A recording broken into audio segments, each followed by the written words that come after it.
Таких историй на стройке просто тысячи. Тысячи историй, которые молча умалчивают, никто не рассказывает.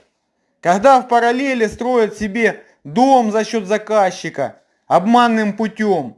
Когда заказывают материалы в 2 раза больше, чем положено. Заказчики это молча все оплачивают и проблем никаких нет. Но это хорошо, если им качественно дом построят. А если там работают еще за 2 копейки мастера, чтобы прораб больше заработал, то мне очень жаль таких людей. Как-то так.